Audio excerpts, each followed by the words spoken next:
မင်္ဂလာပါရှင် NCK Creation ကနေပြီးတော့ကျေးဇူးလိုက်ပါတယ်ဒီနေ့မှာဆိုရင်တစ်ချက်ကပထမဆုံးအနေနဲ့ဒီ page အသစ်လေးမှာပေါ့နော်ဂန်းငေါ်ပန်းထိုးနီချီပန်းထိုးနီလေးပေါ့နော်မျှဝေပေးချင်ပါတယ်ရှင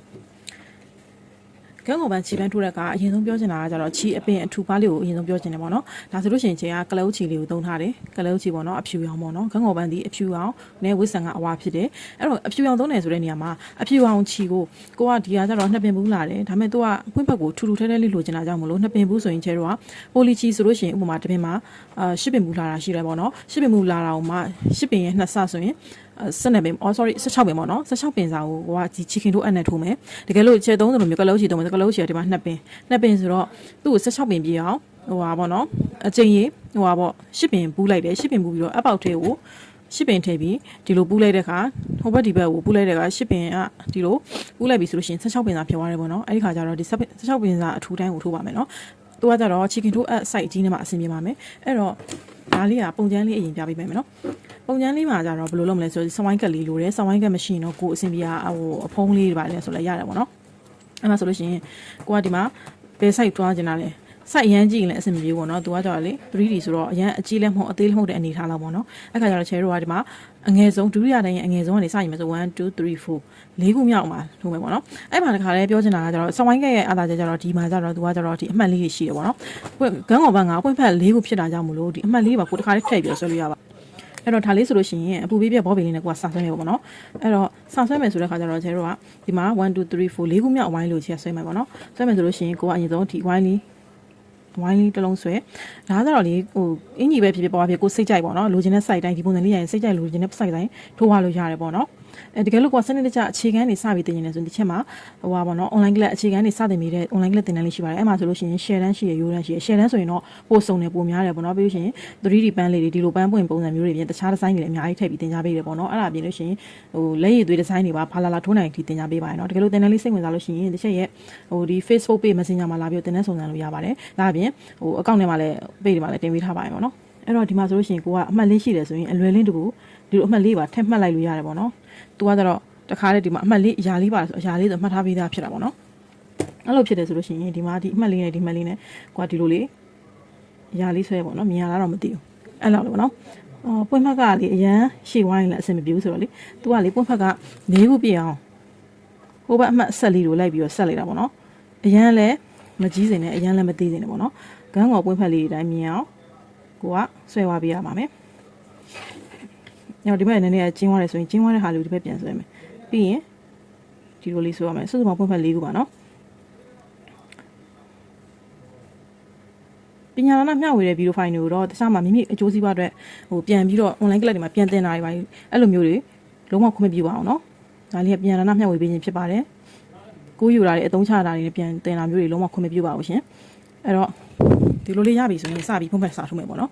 ်အဲ့တော့ဖြစ်နိုင်တော့ဖွင့်ဖက်လေးတို့အရွယ်စား၄ခုလုံးတူအောင်ဆွဲသွားပေးပါနော်အဲ့တော့ခုနကကျိုးဥစားလေးခြေပြောသွားတယ်တကယ်လို့ကိုကဂွေလည်းမရှိဘူးဟုတ်ပြီပြီးလို့ရှိရင်ခြိဝဲတာမလို့ဒီချက်ရေးဆိုလို့ရှိရင်ဒီအက်လေးဒီအက် site လောက်လေးရှိရင်ကိုအဆင်ပြေတယ်အဲ့ဒါဆိုဘာလဲသုံးလို့ရမလဲဆိုအက်ချီကို16ပင်ပူပြီးထိုးလို့ရတယ်ဘာလို့ခြိကိုအပင်ပူခိုင်းတာလေးဆိုခြိထူထူထဲထဲလေးမှာဖွင့်ဖက်လေးကြွကြွလေးရမယ်ပေါ့နော်အဲ့တော့စာထုတ်မယ်ဆိုလို့ရှိရင်ဟိုဘေးကနေပဲစားရတယ်ဒီဖွင့်ဖက်လေးကိုချက်ရဘက်ကနေစပေါ့နော်အဲ့တော့ချက်ကဒီကနေပဲအလွယ်လေးတပူစလိုက်မယ်ဒီရဲ့ဟာလေတခြားလေးဝင်ပါမယ်နော်အဲ့မှာဝင်ပြီးသွားပြီဆိုလို့ရှိရင်တခြားလေးကြည့်မယ်နော်ဒီအဖိုင်လေးအမှတ်လေးနားနေဒီနားလေးကနေပြီးတော့ကိုကဒီဘက်ရဲ့ဘောင်ဘေးနားလေးကိုအက်ကိုလှမ်းထိုးဝင်မယ်နော်အဲ့လိုလေးဝင်ပြီးသွားပြီဆိုလို့ရှိရင်အဲ့မှာပိုက်တန်လေးလိုလာပါတယ်ပုံစံလေးကဒီပုံစံလေးထိုးထားမယ်ပိုက်တန်လေးဒါလေးကကြတော့လေပင်မဲ့အချိုလေးတို့ပေါ့တောက်တဲ့ခါသုံးတဲ့ပိုက်တန်မျိုးလေးပေါ့နော်အဲ့ဆိုင်လေးမှာအဆင်ပြေမယ်အဲ့ထက်ကြီးတဲ့အက်ဆိုရင်တော့အဆင်ပြေပြီပေါ့နော်ချီကလေပွားရောင်ရောင်ဖြစ်သွားတတ်ပါတယ်အဲ့တော့အဲ့အက်လေးပေါ်ချားမောင်မှာဒီပိုက်တန်လေးကိုစွတ်ပါမယ်အဲ့တော့ဒီလိုလေးရလာပြီပိုက်လေးစုပ်ပြီးသွားလို့ရှိရင်ကိုကဒီမှာပွင့်ဖက်လေးကိုဒီလိုလေးလှမ်းခြင်းမယ်ဒီကလေးကျိုးကဒီမှာကိုပူးထားတဲ့အတိုင်းပဲနော်တကြိုးကကြံသွားတာတို့တကြိုးကဟိုအဲ့လိုမျိုးဟိုဘယ်လိုခေါ်မလဲကွေးသွားတာတို့ဘာလို့ဖြစ်လို့မရဘူးပေါ့နော်ပူးနေရမယ်ကျိုးအားလုံးကအဲ့တော့ဒီလိုကင်ပြီးလက်ညှိုးနေဒီမျိုးဒီလိုလေးဝင်စမှာပေါ့နော်အဲ့တော့တခြားလေးကင်မယ်ပြီးရင်လက်လေးကိုဒီလိုလှည့်ပြီးဒီဘက်မှာဂွင်းကိုဆွတ်လိုက်မယ်နော်ဒီပုံစံလေးဖြစ်ပါမယ်အဲ့တော့စရစ်ပါမယ်တတိချာလေးလက်ကိုညီးနေအောင်ကင်ထားပါမယ်အဲ့တော့ကိုသွားတဲ့အကွေးရလေးတည်းပဲလာမယ်ပေါ့နော်အဲ့မှာကျတော့အချိန်ကြီးအတိအကျရေလို့မရှိဘူးပေါ့နော်ဘာကြောင့်လဲဆိုတော့ကိုဆွဲမဲ့အပွင့်အရွယ်ဆောက်မူတည်ပြီးတော့အတိုင်းတာလေးတွေကဒီဟိုအရေးအတွက်လေးကတိုးယူအောင်ပါပေါ့နော်အဲ့တော့အဓိကကိုဒီအကွေးလေးစာအတွက်လုံလောက်တဲ့ရေချောင်းလေးရှိရပါမယ်နော်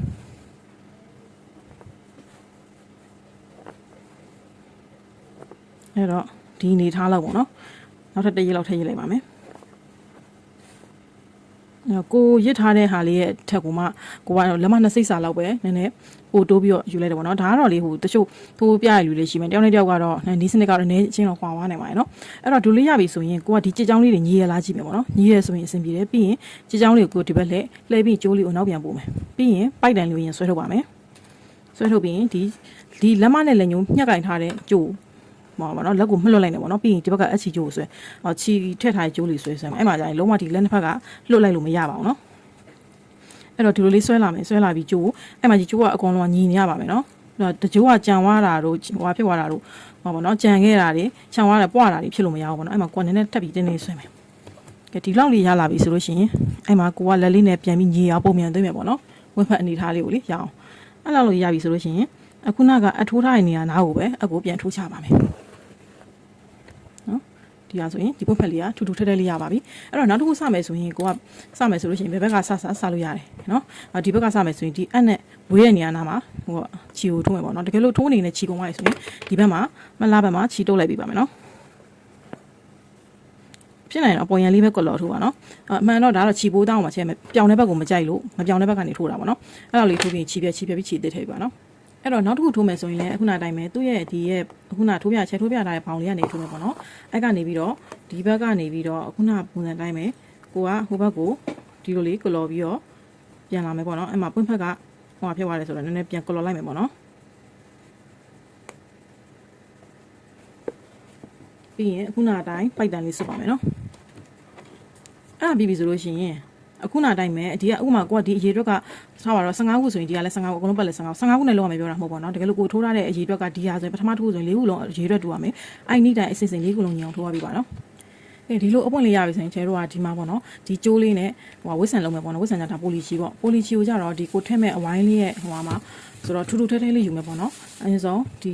လက်ဟိုဘယ်လိုခေါ်မလဲလက်ညှိုးရဲ့လက်ကလေးပေါ်မှာဒီကျိုးလေးကိုဒီလိုလေးတင်မယ်ပေါ့နော်အဲ့မှာကို